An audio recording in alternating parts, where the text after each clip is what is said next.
All right, ladies and gentlemen, the tradition continues. It's the Night Before Christmas, written by Clement C. Moore. 'Twas the night before Christmas, when all through the house not a creature was stirring, not even a mouse. The stockings were hung by the chimney with care, in hopes that St. Nicholas soon would be there. The children were nestled all snug in their beds, while visions of sugar plums danced in their heads.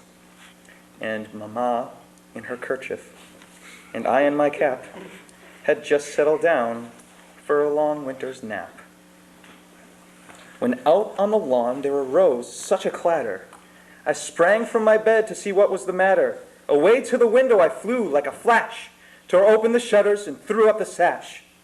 The moon on the breast of the new-fallen snow gave a luster of midday to objects below. But what to my wondering eyes should appear but a miniature sleigh and 8 tiny reindeer. With a little old driver so lively and quick, I knew in a moment it must be St. Nick. More rapid than eagles his coursers they came, and he whistled and shouted and called them by name. Now Dasher, now Dancer, now Prancer and Vixen, on Comet, on Cupid, on Donder and Blitzen, to the top of the porch, to the top of the wall. Now dash away, dash away, dash away all. As dry leaves before the wild hurricane fly, when they meet with an obstacle mount to the sky, so up to the housetop the coursers they flew, with a sleigh full of toys and St. Nicholas too. Then in a twinkling I heard on the roof the prancing and pawing of each little hoof. As I drew in my head and was turning around, down the chimney St. Nicholas came with a bound. He was dressed in all fur from his head to his foot, and his clothes were all tarnished and with ashes and soot. A bundle of toys he had flung on his back, and he looked like a peddler just opening his pack. His eyes, how they twinkled, his dimples how merry.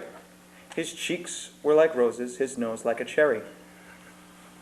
His little droll mouth was drawn up like a bow, and the beard on his chin was as white as the snow. The stump of a pipe he held tight in his teeth, and the smoke it encircled his head like a wreath. He had a broad face and a little round belly that shook when he laughed like a bowl full of jelly. He was chubby and plump, a right jolly old elf, and I laughed when I saw him in spite of myself. A wink of his eye and a twist of his head soon gave me to know I had nothing to dread. He spoke not a word, but went straight to his work, and filled all the stockings, then turned with a jerk. And laying his finger aside of his nose, and giving a nod, up the chimney he rose. He sprang to his sleigh, to his team gave a whistle, and away they all flew like the down of a thistle. But I heard him exclaim, as he drove out of sight, "Happy Christmas to all, and to all a good night." And I'd like to echo that sentiment while we sit underneath this gigantic Christmas wreath. Merry Christmas to all, and to all a good night.